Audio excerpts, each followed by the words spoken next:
Buenos días a todos. Vamos a dar unos minuticos para poder iniciar en un par de minutos para poderle dar un tiempo más a los que tenemos en sala de espera. Gracias.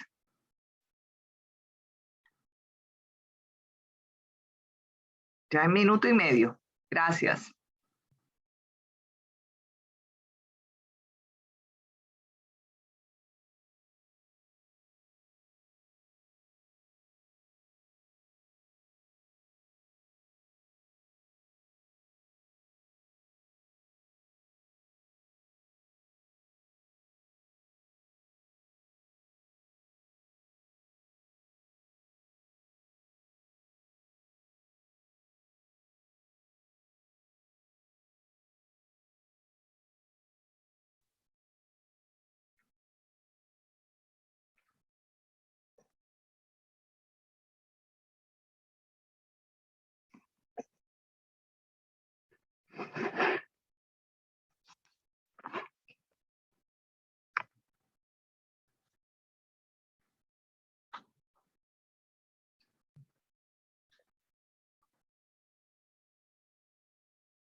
Mafe, ¿entró Nicolás ya?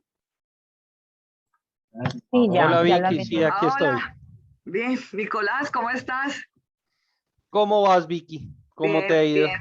Muy bien todo, afortunadamente. Muchísimas gracias. Estábamos dándole un minuto más para que las personas pudieran ingresar, pero yo creo que ya contigo en línea podemos dar inicio a este comité. Dale, Vicky, muchas Ok. gracias. Muchas gracias por la Buenos días a atención. todos. Buenos días a todos. Gracias por acompañarnos en este Comité de Comercio Exterior, que es organizado por la Cámara de Comercio Colomboamericana, AmCham, y obviamente es liderado por Godoy Hoyos. Aquí tenemos precisamente a su gerente general, quien nos está acompañando en este momento. El tema de hoy, pues muy fundamental sobre cómo aprovechar los beneficios aduaneros para impulsar las exportaciones. Esto pues es una continuidad a muchísimos temas y cambios que se vienen dando con relación a esto de los temas aduaneros, precisamente con las nuevas regulaciones del gobierno, y es un espacio pues para poder actualizarnos con Godoy Hoyos, precisamente quien está liderando este comité en el día de hoy. Entonces, quiero pues darle un saludo muy especial a Nicolás García Puentes, quien es su gerente general. Es administrador de empresas, con experiencia en gerencia estratégica y desarrollo de negocios, guía las operaciones diarias de la firma y sus empleados para lograr las metas y objetivos organizacionales. Nicolás, muchas gracias por acompañarnos en el día de hoy y pues estamos muy contentos de poder realizar este comité con ustedes. Vicky, Y pues, muchas gracias por esa introducción y para nosotros es más que cualquier cosa un honor hacer parte de AmCham y tener la oportunidad de tener este tipo de espacios para compartir la experiencia y conocimiento que tenemos como firma. claro que sí, son supremamente importantes. Quiero presentarles también a nuestra invitada del día de hoy, que es Andrea Caicedo, quien es la directora asociada en materia de aduanas y comercio exterior. Cuenta con una amplia experiencia en comercio exterior, derecho aduanero y cambiario, asesorando a clientes nacionales e internacionales de diferentes sectores. Apoya también a clientes en materia de consultoría e implementación de herramientas de optimización de todas sus operaciones de comercio exterior, tales como las zonas francas, sociedades de comercialización internacional, Plan Vallejo y operador económico autorizado OEA, entre otros. Andrea, mucho gusto. Nos place mucho que también estés aquí acompañándonos y quiero también presentar, o por lo menos darle un saludo especial a Daniela Mayorga, quien es asociada junior en área de aduanas y comercio exterior y también nos está acompañando junto con Nicolás y con Andrea. Entonces, muchísimas gracias a ustedes, no sin antes recordarles pues mantener los micrófonos cerrados. Cualquier inquietud durante la sesión pueden escribir en el chat, darle las gracias a María Fernanda Mafe, ya te veo que estás allí, conectada precisamente por toda la organización del comité, la coordinación. Hola Mafe, qué bueno verte. Gracias. Y también agradecerle a Alejandra, que está también tras las cámaras organizando todo el tema de la coordinación logística de este evento. Muchísimas gracias, quedamos todos en tus manos, Nicolás, Andrea, bienvenidos. Bueno, André, todos tuyos. Gracias, Vicky. A la cuchilla. A la cuchilla, lo que vinimos, Vicky. Muchísimas gracias por la presentación, por este espacio y por la oportunidad de compartir con ustedes algunas, digamos, temas de interés que esperamos les sirvan a todos los afiliados y a todos los que nos acompañan el día de hoy. Voy a empezar aquí a compartir.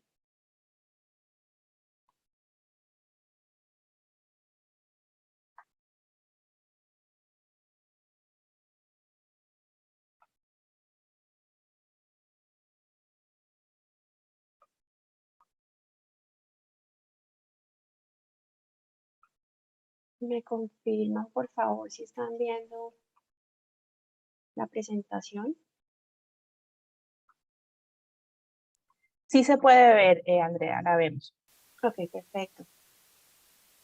Bueno, muy buenos días a todos. Como le decía Vicky, es un placer estar aquí esta mañana con ustedes, que nos estén acompañando. Yo soy Andrea Caicedo, directora del área de Comercio Exterior y Aduanas de Godoy Hoyos. Nuestro interés el día de hoy es darles algunas pautas o algunas guías de cómo podemos aprovechar en esta época los beneficios aduaneros para impulsar las exportaciones. Está clarísimo que la pandemia provocó, no solamente en Colombia, sino en la región y a nivel mundial, una triple parada súbita, pues sin precedentes. No nos había tocado vivir algo igual. Con grandes perturbaciones pues en temas de movilidad de personas, en el comercio sin duda y en los flujos de capital.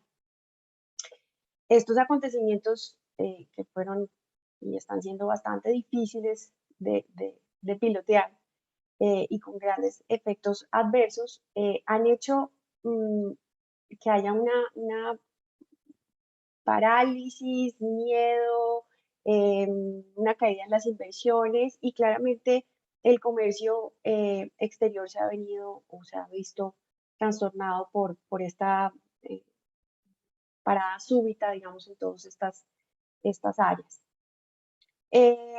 Por esto, sin duda, y creemos, constituye un desafío para la región como pocos hemos tenido en el pasado.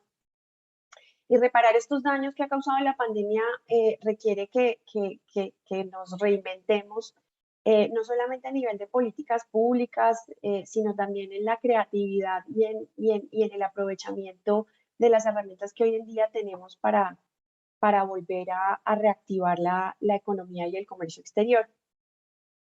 Por esta razón, pues consideramos importante en esta mañana presentarles a ustedes algunas alternativas aduaneras y de comercio exterior que les permiten tener herramientas para promover y hacer más efectivo o eficientes sus exportaciones.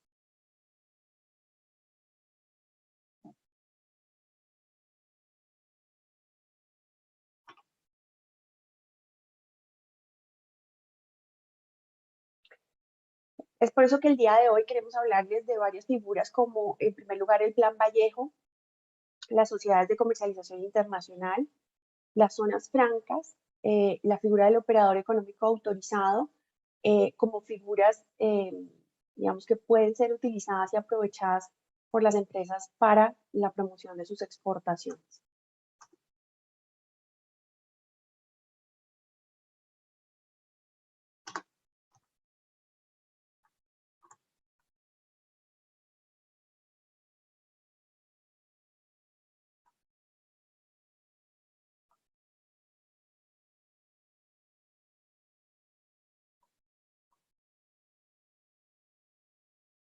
Arranquemos con el Plan Vallejo. ¿Qué es el Plan Vallejo? El Plan Vallejo es un mecanismo o una modalidad de importación y exportación que permite importar temporalmente bienes con exención o suspensión total o parcial de los tributos aduaneros o con el diferimiento del pago del IVA, siempre y cuando estos se utilicen bien sea en la producción de un bien final con destino a la exportación o para prestar servicios a la producción o exportación de bienes o para exportar finalmente servicios. El Plan Vallejo puede ser directo o indirecto. Directo cuando la misma compañía se encarga de importar los bienes y a su vez de cumplir, digamos, con esos compromisos de exportación. O indirecto cuando una compañía es la encargada de hacer la importación, pero por otro lado tenemos una segunda compañía o una tercera compañía que es la encargada de cumplir con esos compromisos de exportación. Dentro del Plan Vallejo encontramos varias modalidades, hay varios programas Plan Vallejo que pueden ser utilizados dependiendo de las necesidades de cada compañía. En primer lugar, tenemos el programa Plan Vallejo de Bienes de Capital y de Repuestos, que está destinado en este momento al sector agrícola, en donde yo puedo a través de este programa importar bienes de capital y repuestos sin la causación del arancel y difiriendo el pago del IVA en el tiempo durante el cual está importada la mercancía o la máquina al país, con el compromiso de utilizar estos bienes de capital y repuestos en la producción de bienes de exportación o en la prestación de servicios a productores de bienes que van a ser exportados, equivalentes al 70% de la producción durante el 90% de la depreciación de los mismos. De igual forma, tenemos el Plan Vallejo de Bienes de Capital y de Repuestos para otros sectores, en donde se permite la importación de bienes de capital y repuestos con la posibilidad de diferir el pago del IVA durante la vigencia del programa, con el compromiso de utilizar estos bienes de capital y repuestos en la producción de los bienes que van a ser exportados. En este caso, este Plan Vallejo, este programa, me exige que a obligarme a exportar como mínimo el equivalente a 1.5 veces el valor FOB de lo que importé. Tenemos también el Plan Vallejo de Materias Primas, que es probablemente, digamos, uno de los más utilizados, en donde me permite importar materias primas, insumos y bienes intermedios que se utilizan en la producción de bienes que se van a exportar, sin la causación de arancel ni de IVA, caso en el cual yo tengo el compromiso de exportación del 100% de los productos elaborados con estas materias primas.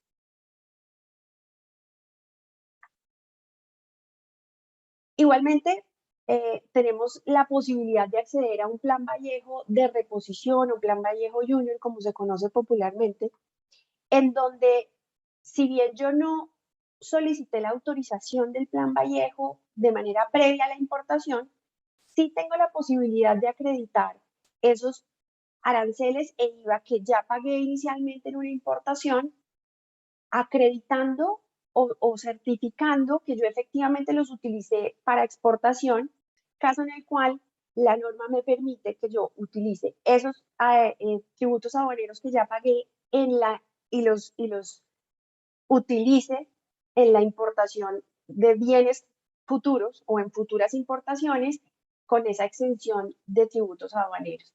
Entonces, digamos que aquí yo tengo dos posibilidades, una de acceder al Plan Vallejo de materias primas de manera previa, solicitando de manera previa al Ministerio de Comercio la aprobación del Plan Vallejo, o de manera posterior si no lo he hecho. Entonces es importante también que tengamos esto en cuenta si hemos venido haciendo importaciones de materias primas que estamos utilizando en la producción de bienes que fueron exportados o que van a ser exportados y en donde yo todavía no he solicitado la aprobación de este programa. Entonces es importante también tenerlo en cuenta. En el caso del Plan Vallejo de Servicios, encontramos que me permite este programa la importación de bienes que yo voy a necesitar para prestar servicios a productores de bienes que van a ser, a productores de bienes que van a ser exportados o para exportar servicios. En este caso, no se causa el arancel sobre esos bienes, y se permite pagar el IVA de manera diferida. En este caso, los compromisos de exportación deben equivaler como mínimo a 1.5 veces el valor POP del cupo de importación utilizado. Es importante mencionar algo, y es que con el objetivo de impulsar las exportaciones, especialmente de bienes y de servicios que no pertenecen al sector minero energético, así como promover la inversión y apoyar, digamos, el plan de reactivación de la economía, el Gobierno Nacional, a través del Ministerio de Comercio, Industria y Turismo, modernizó o le dio, digamos, un respiro al Plan Vallejo con la expedición del decreto 1371 del año pasado, en donde implementó de manera transitoria el Plan Vallejo Express. Uno de los primeros ajustes que se dio a raíz de la expedición de este decreto es que las empresas que soliciten la aprobación o traslado a este instrumento, porque, digamos, aplica también para las compañías que ya tienen aprobados Plan Vallejo y que quieren migrar, digamos, a este Plan Vallejo Express por los beneficios que trae, en donde, por ejemplo, ya no van a tener que esperar 30 días para la evaluación y aprobación por parte del Ministerio de este tipo de programas, porque ahora esto se hace en tiempo récord de 15 días. Adicionalmente, introdujo la posibilidad de hacer la solicitud electrónica, la solicitud de los programas Plan Vallejo de manera electrónica a través de la Ventanilla Única de Comercio Exterior, o de la UCE. Y lo más importante es que ajustó los compromisos de exportación de los productos que se elaboran con los bienes de capital, los repuestos y las materias primas importadas sin arancel y con el IVA diferido, al amparo de estos programas Plan Vallejo Express. Entonces, antes de la expedición de este decreto, los empresarios que estaban amparados en programas Plan Vallejo debían exportar el 100% de los bienes que se producían con esas materias primas importadas sin el pago de tributos aduaneros. Pero ahora, y a partir de este decreto y de manera transitoria, dependiendo del programa, pueden exportar solamente una parte.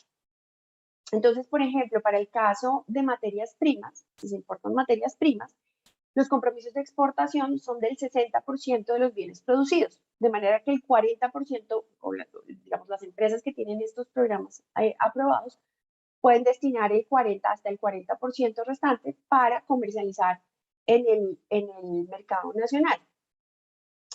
Y en ese caso, pues sobre ese 40%, el empresario sí tendrá que pagar los tributos aduaneros que correspondan. Eso, digamos, me da un poco de flexibilidad si definitivamente mi mercado no es en un 100% el mercado exterior.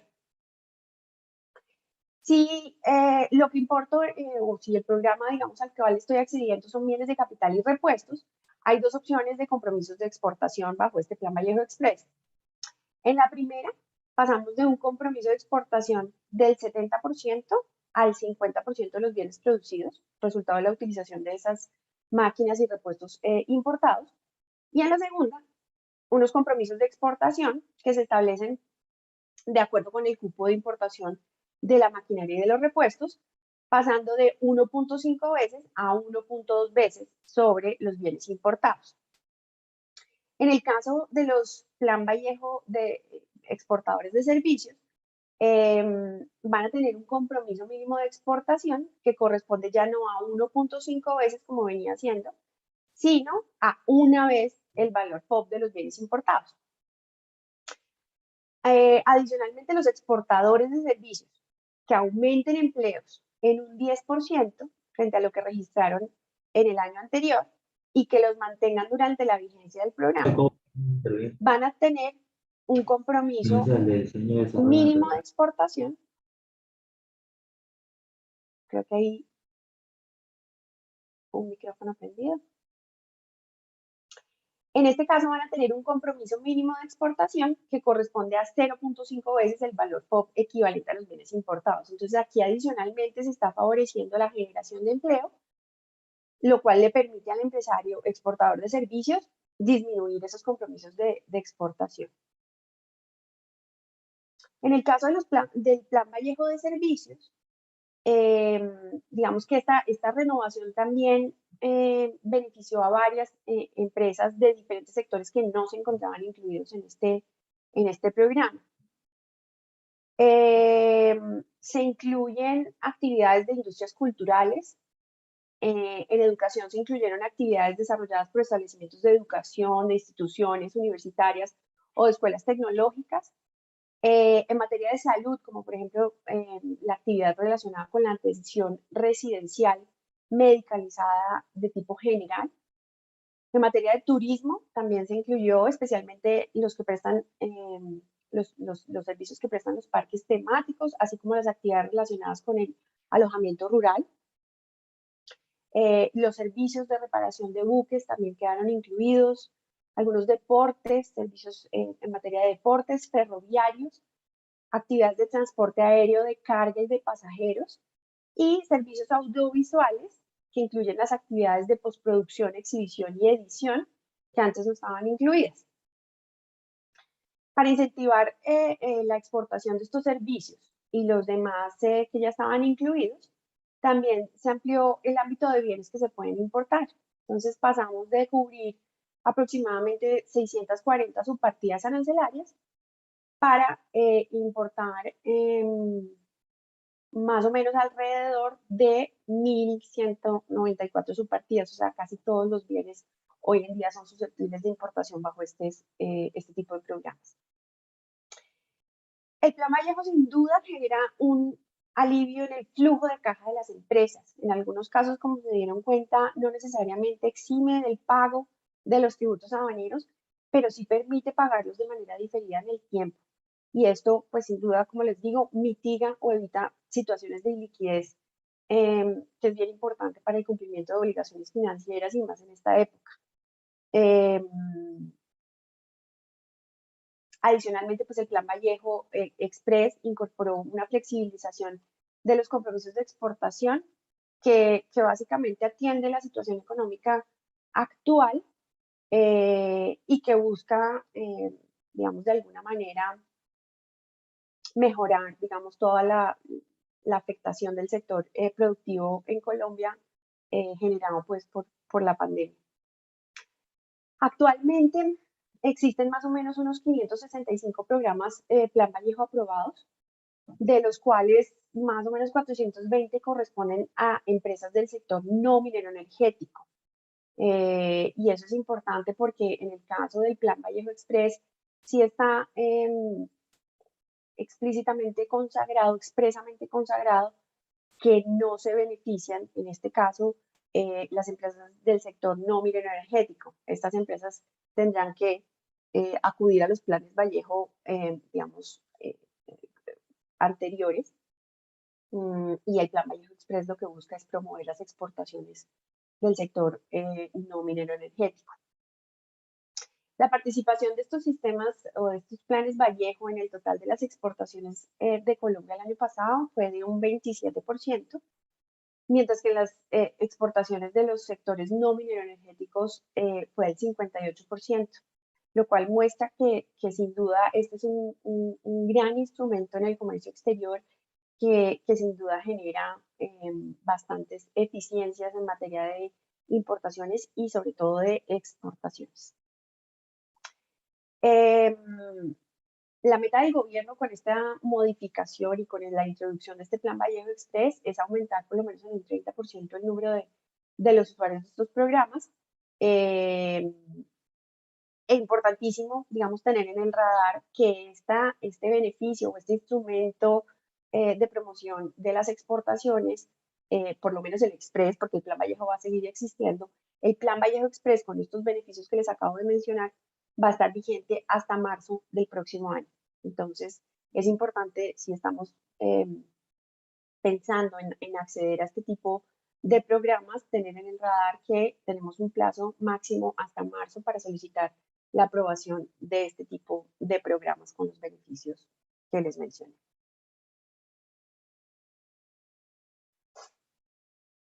Tenemos también, por otro lado, la figura de las sociedades de comercialización internacional. Es otro de los instrumentos de promoción a las exportaciones incorporados en nuestra legislación desde hace bastante tiempo y que han tenido muy buenas, digamos, resultados. Las sociedades de comercialización son básicamente personas jurídicas cuyo objeto social principal es la comercialización y venta de productos colombianos en el exterior que hayan sido adquiridos en el mercado interno o fabricados por las mismas sociedades de comercialización internacional. Las sociedades de comercialización internacional son una muy buena alternativa que nos ofrece la legislación colombiana para que pequeños productores, pequeñas compañías que no tienen acceso a mercados internacionales por los problemas logísticos y, digamos, todo lo que implica realmente hacer hoy en día una exportación, permite que este tipo de compañías y de pequeños productores puedan acceder a los beneficios de las exportaciones vendiendo a este tipo de compañías o sociedades de comercialización internacional. Para que una compañía pueda hacer uso del régimen de sociedades de comercialización internacional, debe, pues, en primera medida, inscribirse como tal ante el Ministerio de Comercio, Industria y Turismo, entidad que se encarga de verificar, entre otros aspectos, que la compañía esté constituida en alguna de las formas societarias que establece el Código de Comercio y que, digamos, lo más importante, que su objeto social principal sea el de efectuar operaciones de comercio exterior y en especial la comercialización y venta de productos colombianos en el exterior. Ese es el objeto principal de estas sociedades y ese debe estar expresamente consagrado en los estatutos de la sociedad. Dentro de los requisitos especiales que tiene en cuenta el Ministerio para otorgar esta calificación, encontramos los siguientes. Las compañías deben acreditar que el 31 de diciembre del año anterior a la presentación de la solicitud o de las nuevas compañías cuando presentan en ese año, tengan un patrimonio líquido cuyo valor sea igual o superior al equivalente a 4.500 VTs, que para este año es aproximadamente 164 millones de pesos. Y como les digo, en el caso de sociedades de comercialización internacional que se constituyan en el mismo año en el que se presenta la solicitud, pues hay que acreditar que el patrimonio neto contable es igual a estos 164 millones de pesos. Adicionalmente, estas compañías deben presentar unos estudios de mercado que incorporan el plan exportador y describen la forma y las condiciones en las cuales van a desarrollar este programa durante el desarrollo de su objeto social. Adicionalmente, pues deben no haber sido sancionadas por infracciones aduaneras, tributarias y cambiarias durante los 5 años anteriores a la presentación de la solicitud. Y finalmente tienen que contar con un sistema o demostrar que cuentan con un sistema de control de inventarios que les permite efectuar como las verificaciones y los controles necesarios sobre las mercancías nacionales, las importadas y las que exportan durante el ejercicio como sociedades de comercialización internacional. ¿Qué beneficios tienen estas sociedades de comercialización internacional? En primer lugar, y el más importante, la posibilidad, la exención del impuesto sobre las ventas en las compras de bienes o materias primas a productores nacionales, siempre y cuando estas sean efectivamente exportadas o incorporadas a otros bienes o materias primas para crear productos intermedios o finales que se destinen a los mercados externos.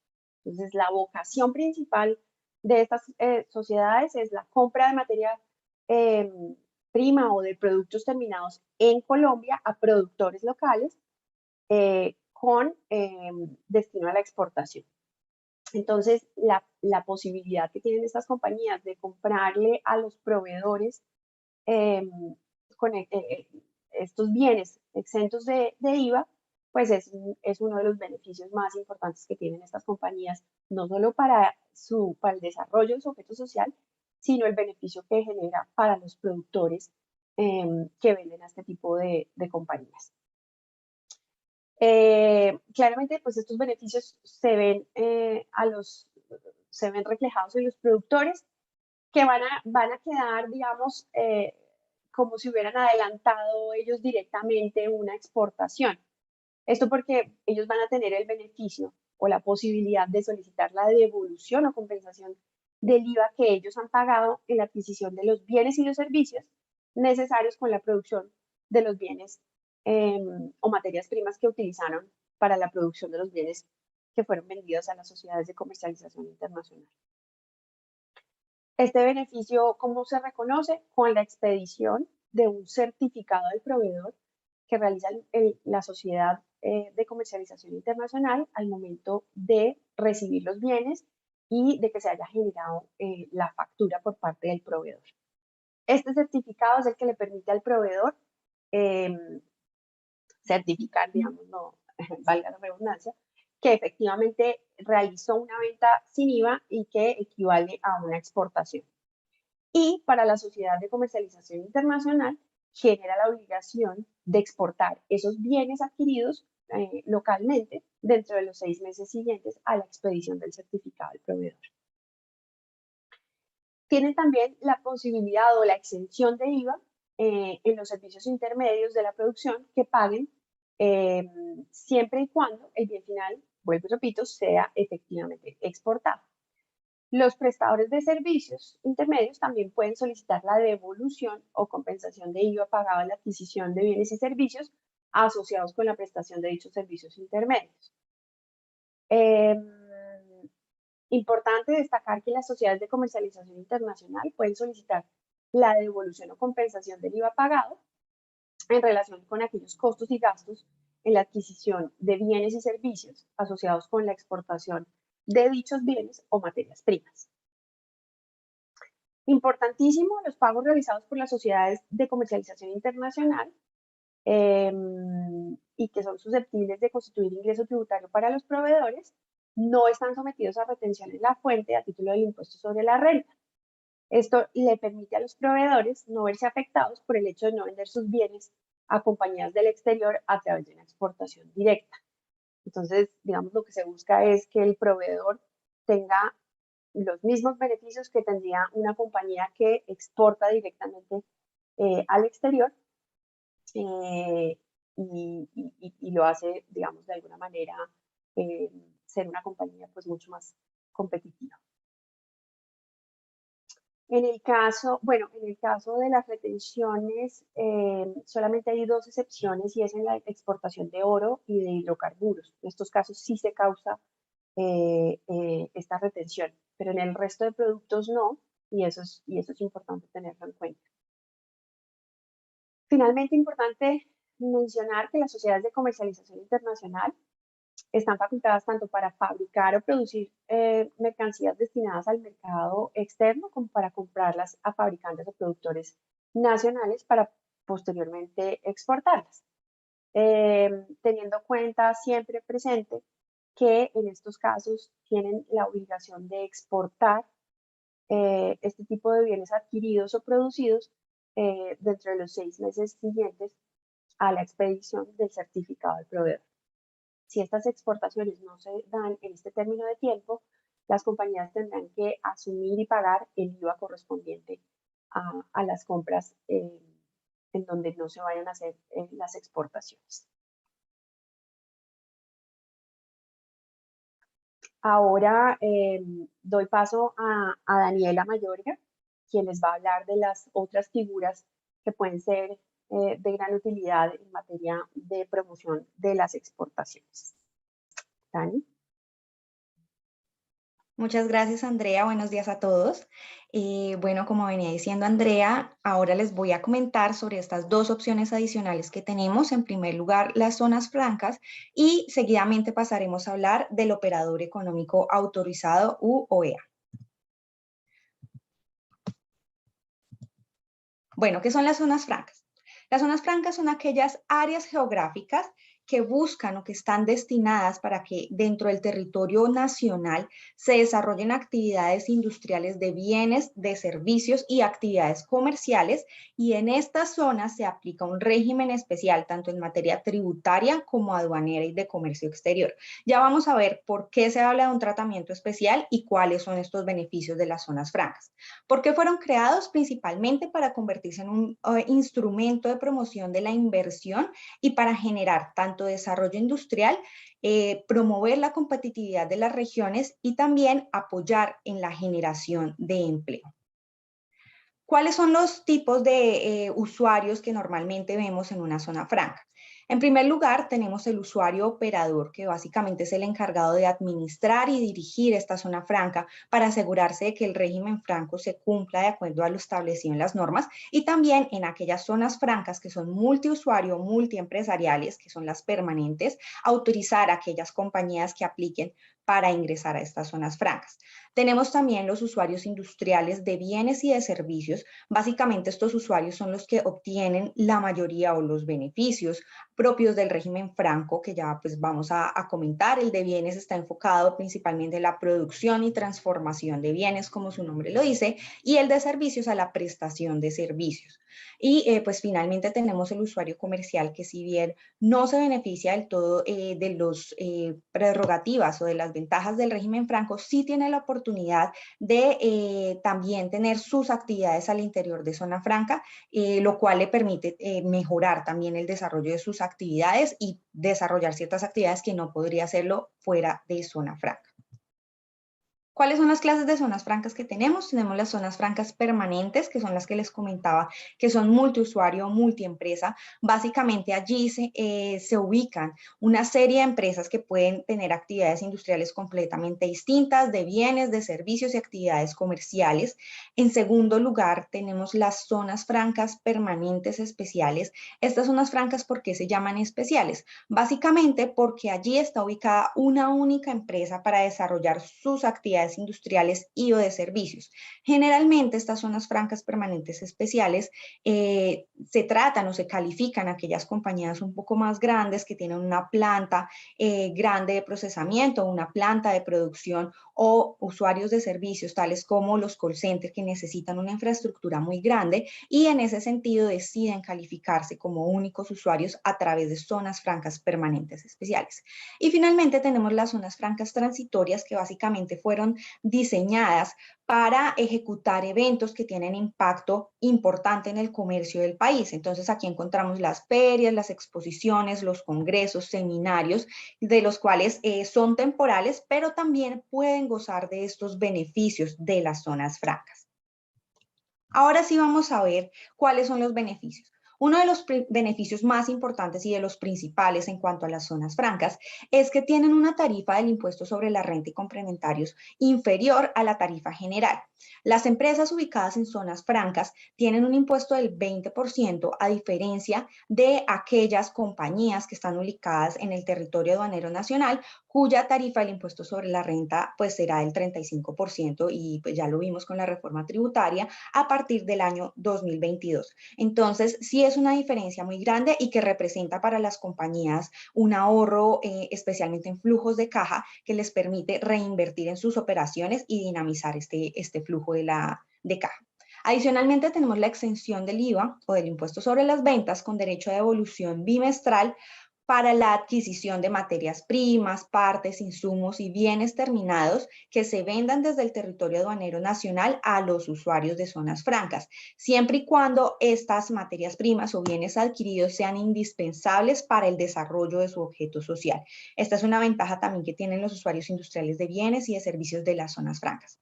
Asimismo, ¿cuáles beneficios desde el punto de vista aduanero y de comercio exterior tienen? El ingreso en maquinaria, materia prima y mercancías que provienen del exterior, cuando llegan directamente a una zona franca o a una compañía ubicada al interior de zona franca, no se causan tributos aduaneros, es decir, no hay necesidad de pagar ni arancel ni IVA, a no ser que esta maquinaria o materia prima salga del territorio de zona franca.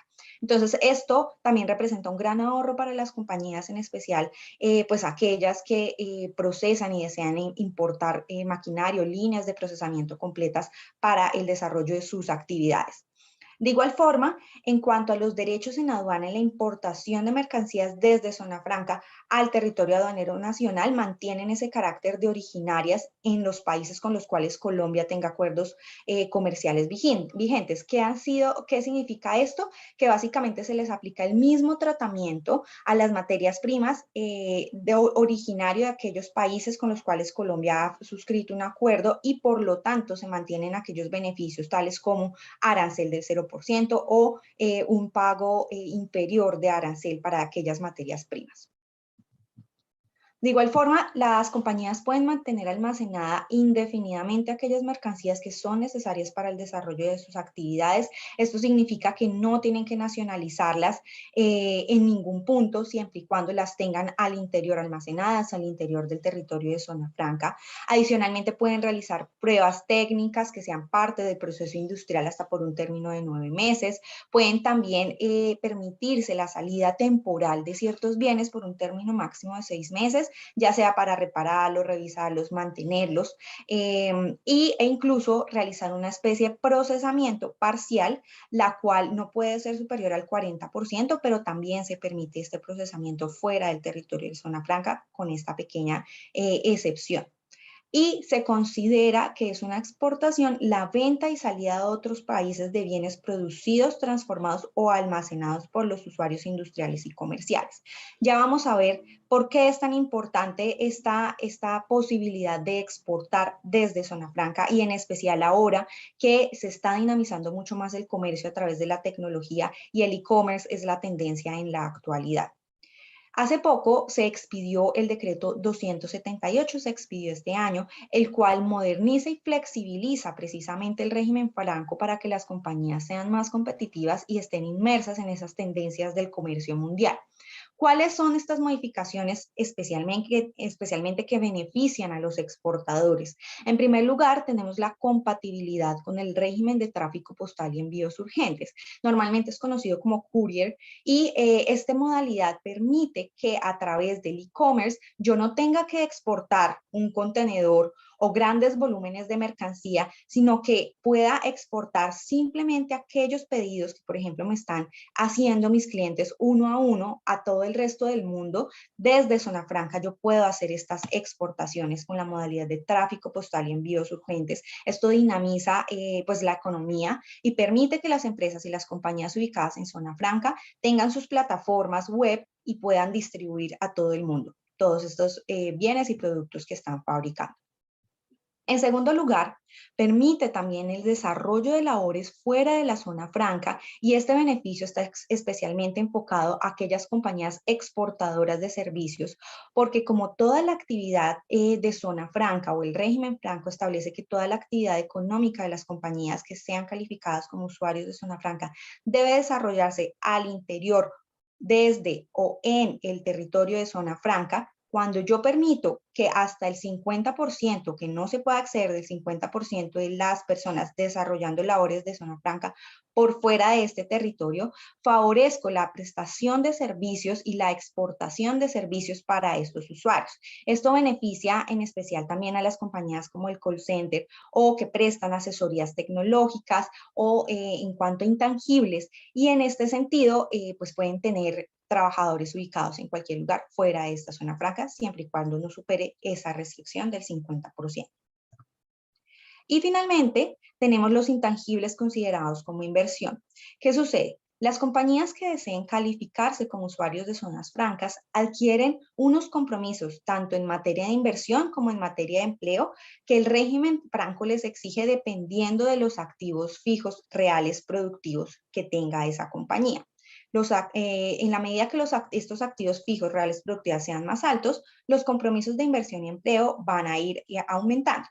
Anteriormente no se permitía que estos activos fijos fuesen bienes distintos a aquellos como planta y equipo, propiedad, planta y equipo, que sean bienes materiales, pero ahora el régimen franco permite también que los intangibles sean considerados como inversión. Es decir, todos aquellos desarrollos, tales como software, adquisición de nuevas tecnologías, implementación de nuevas tecnologías como inteligencia artificial, blockchain, que sean propios de la compañía para el desarrollo de su objeto social, son válidos para dar cumplimiento al requisito de inversión.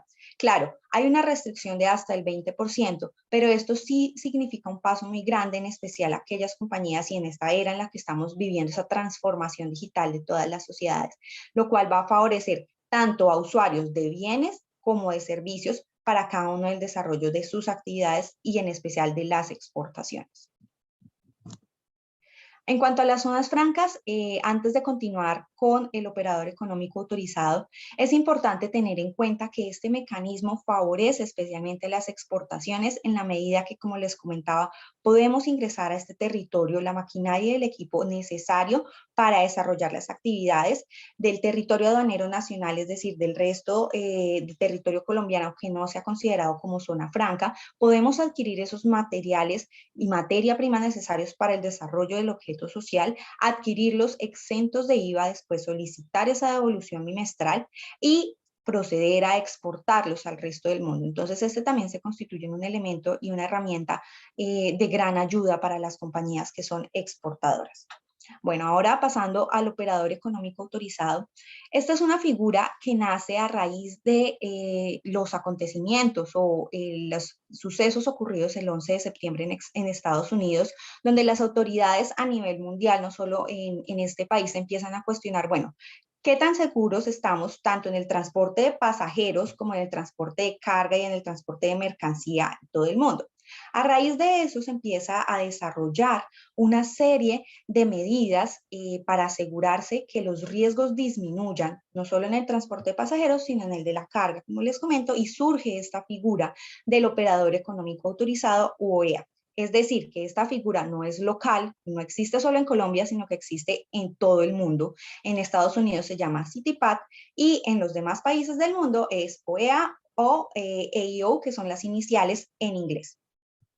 Básicamente, ¿qué es el operador económico autorizado? Es una figura que permite a las compañías obtener una autorización de parte de la DIAN para aquellas, personas tanto naturales como jurídicas que, siendo parte de la cadena de suministro internacional, cumplen con esas condiciones mínimas de seguridad que les comentaba, establecidas por el gobierno nacional en este caso, y por lo tanto garantizan operaciones de comercio exterior seguras y confiables. ¿Qué significa esto? Significa que una compañía que es considerada OEA es una compañía segura y confiable porque garantiza que está cumpliendo un listado de requisitos que impactan no solo finalmente la cadena de suministro internacional, sino cada uno de los procesos internos de la compañía que finalmente tienen un resultado en una cadena de suministro internacional segura y confiable. Esta figura ha sido desarrollada y especialmente en Colombia ya se cuenta con normativa expedida para certificar como OEA a importadores, exportadores, agencias de aduanas y las instalaciones y operadores portuarios, que fue la más reciente y la que se ha expedido hace poco. ¿Qué ocurre? OEA básicamente hay que hacer de cuenta que es una especie de calificación o certificación en las cuales las compañías tienen que cumplir un listado de requisitos de acuerdo a cada uno de los capítulos. Entonces, en total son 9 capítulos que se tiene de requisitos, aproximadamente son 67 requisitos que las compañías deben implementar.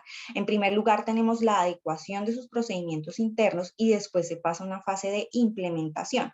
En el primer capítulo es análisis y administración del riesgo, donde las compañías desarrollan ciertas matrices de riesgo para mapear cuáles son esos primeros riesgos en los que ya se han materializado, pero aquellos que están latentes, que no se han materializado, ¿cómo los podemos eliminar o mitigar de no ser posible eliminarlos? Entonces, de esta manera, las compañías también conocen a profundidad sus operaciones y pueden asegurar que tanto su operación interna como en su interacción con aquellos actores de interés va a estar blindada y asegurada por estas matrices de riesgo y cómo se va a proceder en caso tal para prevenir o para hacer frente a estos riesgos de materializarse. Seguidamente tenemos el tema de asociados de negocio, que básicamente son aquellos grupos de interés con los cuales yo interactúo en mi cadena de suministro internacional. Es decir, mis proveedores, el transportador, la compañía que está pendiente haciendo seguimiento a la seguridad y a la trazabilidad de mi carga. ¿Cuáles son esas compañías con las que yo estoy contratando para apoyarme en el desarrollo de mi cadena de suministro internacional? Que si yo exporto desde acá, si bien yo soy quien fabrica y quien empaca y embala la mercancía, en algún punto tengo que entregárselo, ya sea a una compañía, a una naviera o a una compañía que me envíe mis productos al exterior por vía aérea, y adicionalmente, una vez llega al destino, ¿cómo se le hace llegar esto al cliente? Todos estos asociados son los asociados de negocio. Tenemos después la seguridad del contenedor y demás unidades de carga. Aquí especialmente en materia de exportaciones debemos recordar que Colombia pues es un país que tiene un gran riesgo de contaminación de la carga al momento de sus exportaciones, y en ese sentido OEA sí establece una serie de requisitos para que, por ejemplo, antes de hacer el llenado de los contenedores se verifique si tiene doble fondo, si está recién elaborado, si tiene señales de pintura fresca o de que ha sido, digamos, remodelado o adecuado, a pesar de que se vea que en principio está en perfectas condiciones, con quienes estoy transportando la mercancía, quién está haciendo esas paradas autorizadas, cuáles son las rutas adecuadas para llevar estas unidades de carga, ya sea a puerto, aeropuerto y después al momento del embarque. Estos son todos los requisitos en los cuales yo debo dejar trazabilidad de cada uno de los pasos en mi cadena de suministro internacional. Controles de acceso físico, que si tengo cámaras, los espacios donde está esa mercancía que voy a enviar al exterior está adecuadamente con condiciones de seguridad, son espacios cerrados, que no todos tienen acceso y que los que tengan acceso tengan ciertos controles y restricciones también. Controles de acceso físico, seguridad del personal, es decir, a quién estoy contratando, asegurarme que la persona que yo estoy contratando no solo tenga los conocimientos académicos y técnicos sobre el tema, sino también sea alguien pues que es confiable, que no tenga antecedentes penales o que tenga algún historial que pueda representar un riesgo para la seguridad de mi carga y de mi proceso de exportación. Seguridad de los procesos, como les digo, todos estos procedimientos, cómo vamos a actuar en caso de algún riesgo, a quién vamos a reportar, en cuánto tiempo debemos reportarlo, y que en caso de investigaciones sepamos hacer esa trazabilidad también hacia atrás. Seguridad física, como les decía, la mercancía, cómo puede estar embalada, que esté adecuadamente organizada de manera que no permita que terceros puedan atentar contra esta mercancía y contaminar mi carga, y que también mi seguridad, la mercancía que estoy enviando esté segura y llegue al cliente en las condiciones óptimas de calidad. Seguridad en tecnología y la información, es decir, quienes tienen acceso a mis programas y a la información privada y confidencial de la compañía, que muchas veces es sensible, y que si alguien tiene acceso, alguien inadecuado tiene acceso, puede también presentarse un riesgo tanto para mí como para mis clientes y para la mercancía. Quienes conocen esas rutas donde estoy enviando la mercancía, quienes tienen las claves de los sistemas de información, etcétera. Y finalmente, entrenamiento en seguridad y conciencia de amenazas, es decir, cuál es ese entrenamiento que yo tengo para mi personal para garantizar que en efecto ellos están implementando adecuadamente las medidas, y que incluso en la ocurrencia de situaciones o desastres naturales como terremotos, incendios, yo pueda asegurarme que esa información está perfectamente custodiada y que yo puedo garantizarle también a mis clientes que no están corriendo riesgos con esta información. ¿Qué tenemos de categorías? Tenemos dos categorías principalmente: seguridad y facilitación, y seguridad y facilitación sanitaria y fitosanitaria. Esto ya depende de la actividad o de la industria de cada empresa que se está calificando como OEA. Seguridad y facilitaciones en términos generales para todas las compañías que no están sujetas a controles específicos por parte del INVIMA o del ICA, que generalmente son empresas del sector farmacéutico o que fabrican elementos o productos veterinarios. En este sentido, pues aquellas empresas que están sujetas a estos controles aplican a seguridad y facilitación sanitaria o fitosanitaria. Las demás empresas generalmente aplican a seguridad y facilitación. Ahora, si bien la DIAN es quien expide esta certificación, finalmente intervienen una serie de autoridades en este proceso que verifican de parte de cada una, el cumplimiento adecuado de estos capítulos que les comentaba.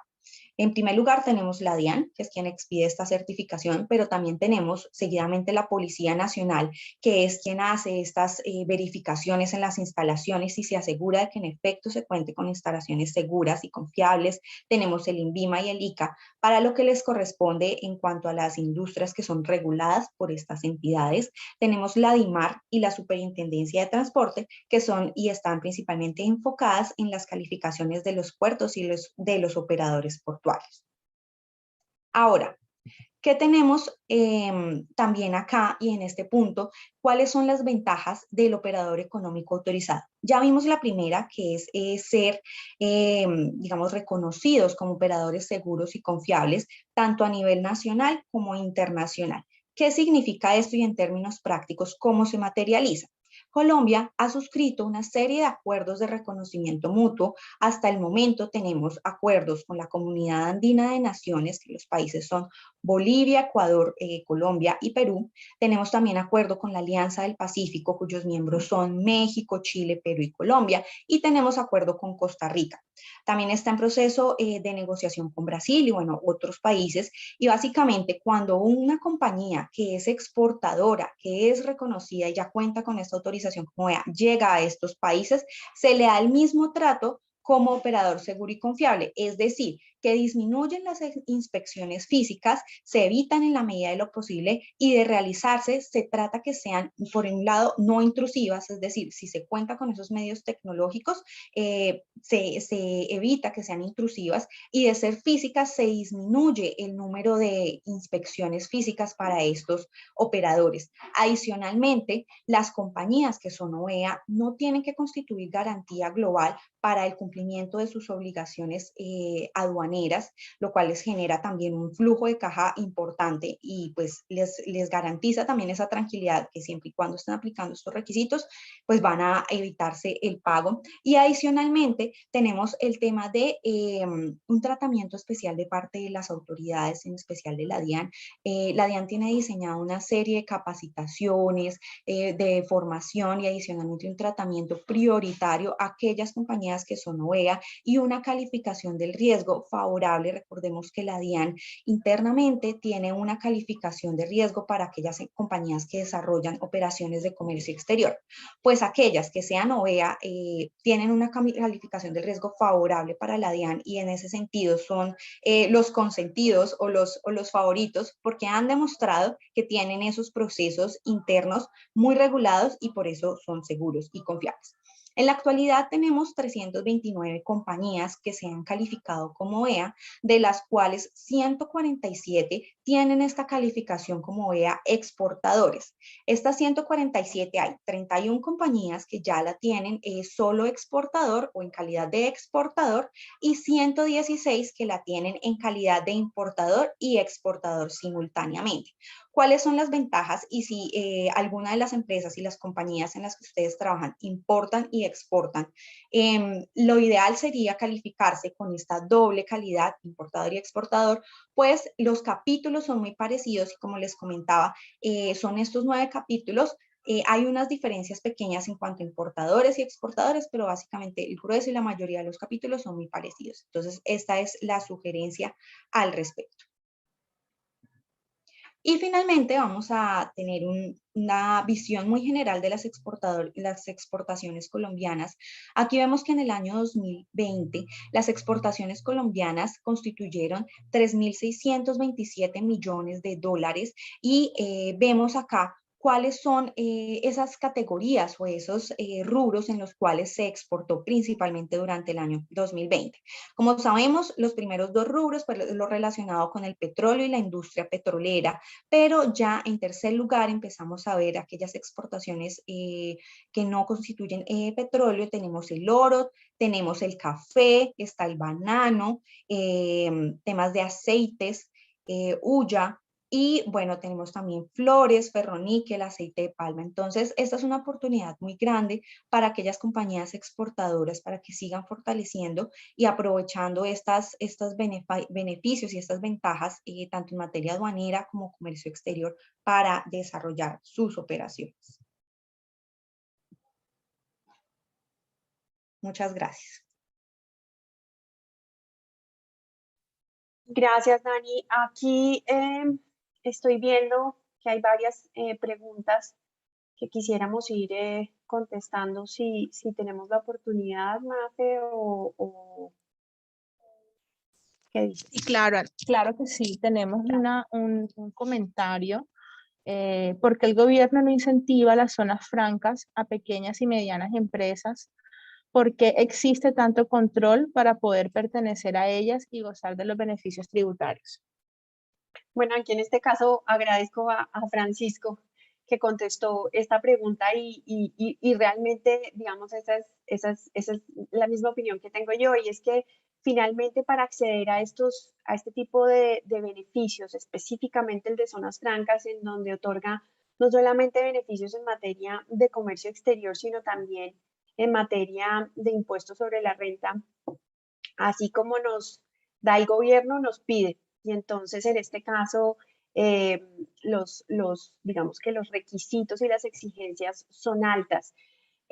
Sin embargo, hemos visto que, por ejemplo, en la última reforma que sufrió el régimen de zonas francas, los compromisos de generación de inversión y de empleo, digamos que se ajustaron de manera que las pequeñas y medianas empresas también puedan acceder. Entonces, pues es importante, digamos, tener en cuenta esto y que las compañías puedan hacer un análisis de beneficio-costo de este tipo de figuras para que puedan realmente entender si es realmente, digamos, vale la pena en este caso hacer este tipo de esfuerzos porque los beneficios pues son importantes. Entonces, es básicamente esa la razón. Aquí veía también que Jorge Cuervo nos pregunta, en el caso de la CI, ¿el objeto principal debe ser la comercialización o debe estar dentro de su objeto social? ¿Podría aplicar una compañía que tiene por objeto la fabricación y venta? Sí, Jorge, en este caso, digamos que el objeto social principal, y la norma sí lo establece, debe ser la comercialización de los bienes colombianos en el exterior, lo cual no implica que después de incluir, digamos, esta obligación para este tipo de compañías, también dice que pueden realizar cualquier otro tipo de actividades que le permitan abastecer también el mercado interno o fabricar productos siempre y cuando los mismos vayan a ser objeto de exportación. Entonces, en este caso, sí, podría ser el objeto social, digamos, secundario, la fabricación y venta de estos productos, pero vuelvo y repito, con destino a ser comercializados en el exterior. José pregunta también dónde se gestiona el certificado al proveedor y Francisco vuelve y nos ayuda con su respuesta. Está, no, perdón, es José, creo. O, no, Francisco. José Sí, sí, sí. Nos sí. dice también que este certificado del proveedor se genera a través del sistema Muisca y efectivamente es así. El sistema está habilitado para que las sociedades de comercialización internacional puedan expedir estos certificados de manera electrónica.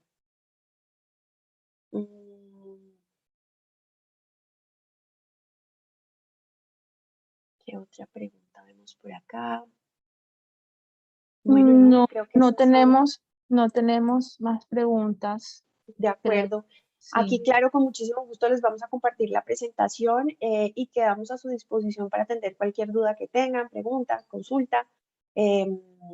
Con muchísimo gusto, la idea es esa, ¿no? Pues que estemos en contacto, que podamos formar un grupo aquí de apoyo y dar respuesta a todas las inquietudes que tengan. Claro que sí, no, y consideramos que el espacio fue muy claro, el aporte y la charla, y muy interesante los temas que trabajamos en el día de hoy. Los comités los estamos trabajando periódicamente. El de comercio exterior pues es uno de los comités que más solicitan los miembros de AmCham, y queremos seguir invitándolos y extendiéndolos a que participen en estos espacios. Nosotros al final les vamos a compartir la presentación y les vamos a compartir la grabación de este comité. al igual que una pequeña encuesta para que nos sigan apoyando en conocer cuáles son los temas que quieren trabajar dentro de sus empresas. Y agradecer a Godoy Hoyos y a todo el equipo por acompañarnos en el día de hoy, y pues también invitarlos a que sean parte de los demás comités y actividades que estaremos realizando. Y muchísimas gracias a todos por acompañarnos en esta jornada. No sé, Andrea, si tienen pues, ¿quieren hacer algún comentario adicional? No, muchísimas gracias nuevamente por su asistencia, por su participación. Y como les digo, estamos en contacto para cualquier inquietud que tengan y para participar activamente en el comité. Muchas gracias por su atención y por sus preguntas. Claro que sí. Bueno, y bueno, antes de finalizar, recordarles que el 4 de noviembre estaremos realizando el tercer foro de seguridad en el Caribe. Vamos a contar con invitados, con unos invitados muy especiales, nacionales e internacionales. Y en la jornada de la tarde estaremos realizando la sesión de Speed Networking para las empresas que quieran ampliar sus negocios y hacer conexiones con los demás sectores. Así que están cordialmente invitados en este espacio. Muchísimas gracias nuevamente a todos y feliz día. Feliz día, que estén muy bien. Muchas gracias. Que estén muy bien.